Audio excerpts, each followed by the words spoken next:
ধরো এটা হচ্ছে একটা স্কেল, এবং এই স্কেলের যদি আমি এখানে ধরি, অর্থাৎ এখানে আমি যদি ধরি, ধরার পর স্কেলের মাথায় যদি আমি চাপ প্রয়োগ করি, এই স্কেলটা খুব সহজে ঘুরবে। আবার দেখো এখানে আমি যে পরিমাণ চাপ প্রয়োগ করছি, এই চাপটা যদি আমি এই জায়গায় এসে প্রয়োগ করি, অর্থাৎ একদম কাছে এসে, এই স্কেলটা একটু ঘুরবে না। আর যদি ঘোরাতে হয় তা আমাকে অনেক বেশি পরিমাণ বল প্রয়োগ করতে হবে, এবং স্কেলটা ঘুরলেও খুব আস্তে আস্তে ঘুরবে।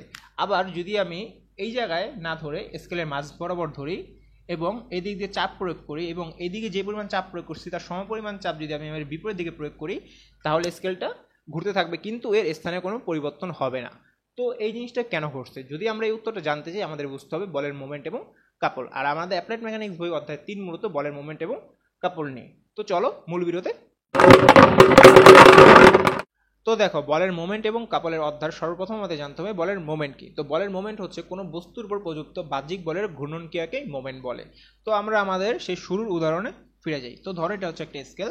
তো স্কেলের এই জায়গায় আমি যদি ধরি, ধরার পর এখান থেকে যদি আমি বল প্রয়োগ করি, স্কেলটা হয়তো ঘুরবে না, আর ঘুরলেও খুব আস্তে ঘুরবে। তো এই বলটাই, এই সেম বলটা যদি আমি স্কেলের মাথায় প্রয়োগ করি, স্কেলটা কি ঘুরতে শুরু করবে। তো বল প্রয়োগ করার কারণে স্কেলটা যে ঘুরলো বা ঘোরার প্রবণতা সৃষ্টি হলো, এটাই মূলত হচ্ছে মোমেন্ট। অর্থাৎ আমরা আবার যদি সংখ্যাটা দেখি, কোনো বস্তুর উপর প্রযুক্ত বাহ্যিক বলের ঘূর্ণন ক্রিয়াকে মোমেন্ট বলে। তো সোজা কথা যদি বলি, কোনো বস্তুর উপর বল প্রয়োগ করার ফলে যদি বস্তুটা ঘুরে বা ঘোরার প্রবণতা সৃষ্টি হয়, সেটাই হচ্ছে ওই বস্তুর মোমেন্ট। তো বলের মোমেন্টকে এম দ্বারা প্রকাশ করা হয়। কি দ্বারা? এম দ্বারা। আর এম সমান সমান লিখতে পারি এফ ইন্টু এল। তো এফ হচ্ছে বল, আবার এল হচ্ছে লম্ব দূরত্ব। এখন তুমি প্রশ্ন করতেই পারো, ভাই লম্ব দূরত্ব আবার কি? এটা খায় না, মাথায় দেয়। তো দেখো লম্ব দূরত্বটা আমরা বুঝি এই একই উদাহরণ দিয়ে। তো ধরো এটা হচ্ছে একটা স্কেল। তো স্কেলের এই যে বিন্দুটা যেখানে আমি ধরি, ধরার পর এখানে আমরা বল প্রয়োগ করি, যার ফলে কি স্কেলটা এই দিকে ঘোরা শুরু করে। তো এই যে বিন্দুটা ঘুরতে আসে, এটাকে বলা হয় ঘূর্ণন কেন্দ্র। তো ধরে নিলাম এটা হচ্ছে আমাদের কি ও বিন্দু। ভালোভাবে খেয়াল করো, যে জায়গাটা ঘুরবে সেটা হইতেছে কি ঘূর্ণন কেন্দ্র, এটা হচ্ছে ও। আর কোন জায়গায় বল প্রয়োগ করা হচ্ছে, এই জায়গায়, এটা ধর নাম দিলাম হচ্ছে এ। তো লম্ব দূরত্ব যদি আমি সংজ্ঞায়িত করি, সেটা হইতেছে ঘূর্ণন কেন্দ্র হতে যে স্থানে বল প্রয়োগ করা হচ্ছে এর মাঝের যে দূরত্বটা। তো ঘূর্ণন কেন্দ্র কোনটা, ঘুরবে কোনটা, ও বিন্দু, আর বল প্রয়োগ করা হচ্ছে কোথায়, এ। তো এদের যে মাঝখানে যে দূরত্বটা হবে সেটা হইতেছে এল। ক্লিয়ার লম্ব দূরত্ব কি? তো আমরা একটা ম্যাথ করি, আরো ভালোভাবে ক্লিয়ার হবে। তো দেখো এই ম্যাথটা করলে আমরা লম্ব দূরত্ব কি জিনিসটা ভালোভাবে বুঝতে পারবো। তো আমাদের প্রশ্নে বলছে এই বিন্দুতে মোমেন্ট নির্ণয় করো। কি বলছে? এই বিন্দুতে মোমেন্ট, অর্থাৎ এম এ সমান সমান কি আমরা জানি এফ এল। ক্লিয়ার? এফ কি? বল। তো কত বল প্রয়োগ করা হয়েছে? 20 নিউটন। তো এল এর মান কি হবে এখানে? তো আমরা কি বলছিলাম, ঘূর্ণন কেন্দ্র হতে যে স্থানে বল প্রয়োগ করা হবে এর মাঝের দূরত্ব। তো এটা হচ্ছে ঘূর্ণন কেন্দ্র। আর এর কোথায় বল প্রয়োগ করা হয়েছে? এই জায়গায়। তো এই মাঝখানে দূরত্ব কত দাও? 5 মিটার। তো এখানে এল এর মান কত? 5। 5 দুগুণে 10। ক্লিয়ার? এখানে আমরা সহজে বুঝতে পারলাম যে এল এর মান কোনটা। তো এই সেম ম্যাথটা যদি আমি রাখি, আর যদি এই জায়গায় বলি, এখন এই ম্যাথটার তুমি কি নির্ণয় করো? এই বিন্দুর মোমেন্ট। তো সেমভাবে আমরা যাব M A equal to F L. তো এফ এর মান কত দেওয়া? 20। তো এল এর মান কত হবে? 60 নিউটন, সরি 7 মিটার। যদি এটা 7 দাও তাহলে ম্যাথটা পুরো ভুল হয়ে যাবে। আমরা কি বলছিলাম? ঘূর্ণন কেন্দ্র হতে যে স্থানে বল প্রয়োগ করা হয়েছে, তো এটা হচ্ছে এ হচ্ছে ঘূর্ণন কেন্দ্র, আর বল প্রয়োগ করা হচ্ছে এই জায়গায়। তো এখানে বুঝিয়ে দেওয়া হয়েছে এতটুকু হচ্ছে 7 মিটার, কিন্তু এতটুকুর মান দেয় নাই। তো যেহেতু দেয় নাই, এতটুকুর মান না জানা পর্যন্ত আমরা কি এল এর মান পাবো না। তো ধরে নিলাম যে এই মানটা দেওয়া আছে এক্স। তো এল এর মান কত হবে? এল এর মান হবে 7 প্লাস এক্স। তো আশা করি বুঝতে পারছি লম্ব দূরত্ব জিনিসটা কি। তো আশা করি লম্ব দূরত্ব আমরা বুঝতে পারছি। এখন আমরা দেখবো মোমেন্টের শ্রেণী বিভাগ। তো মোমেন্ট হচ্ছে মূলত দুই প্রকার। কি কি? ধনাত্মক মোমেন্ট এবং ঋণাত্মক মোমেন্ট। তো ধনাত্মক এবং ঋণাত্মক মোমেন্টের আলোচনা যাওয়ার আগে আমাদের বুঝতে হবে ক্লকওয়াইজ এবং অ্যান্টি ক্লকওয়াইজ। তো ক্লকওয়াইজ জিনিসটা কি সেটা আশা করি সবাই জানো। ঘড়ির কাঁটার দিকে যেটা ঘুরবে সেটা হইতেছে কি ক্লকওয়াইজ। আর অ্যান্টি ক্লকওয়াইজ কি?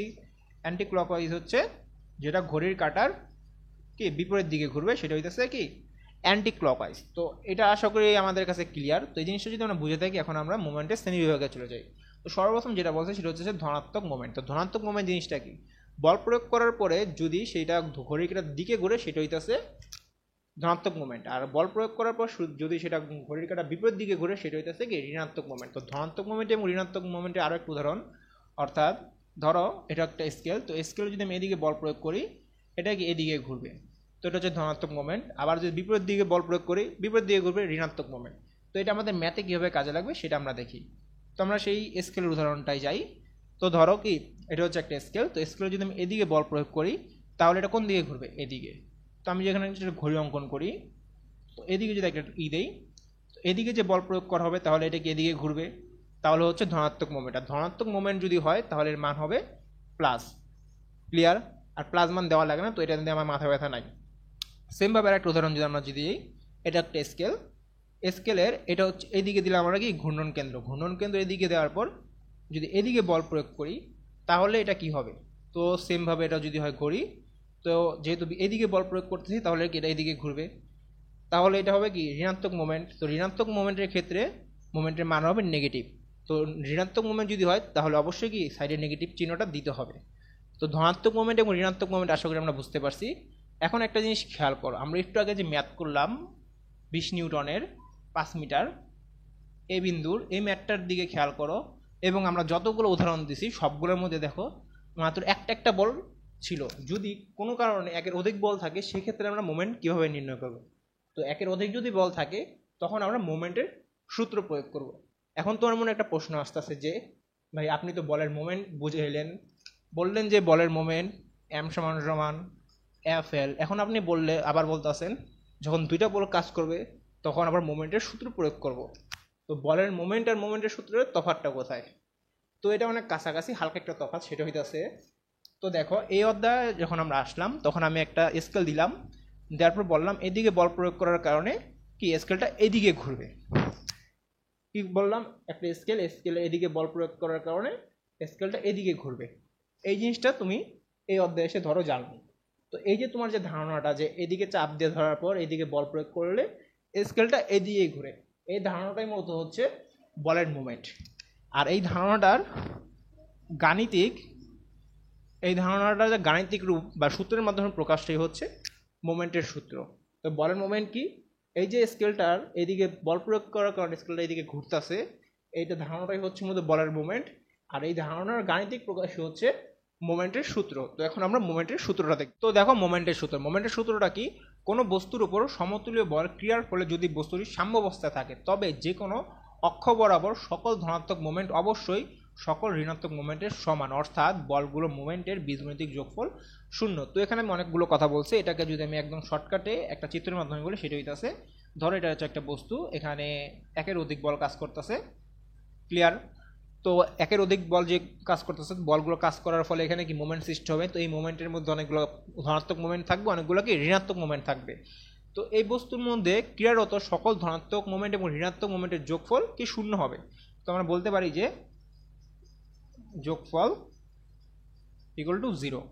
তো আমরা একটা উদাহরণের মাধ্যমে বুঝি, তো একটা ম্যাথ নিই আমরা। তো দেখো এটা হচ্ছে আমাদের ম্যাথ, আমাদের নির্ণয় করতে বলছে এই বিন্দুর মোমেন্ট।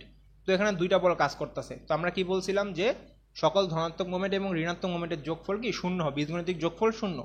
তো দেখো এই বিন্দু যদি আমি এখন মোমেন্ট নির্ণয় করি, moment A sigma plus equal to 0 হবে, বীজগণিতিক যোগফল 0। তো আমি জানি এই জিনিসটা কি তোমরা বুঝো নাই।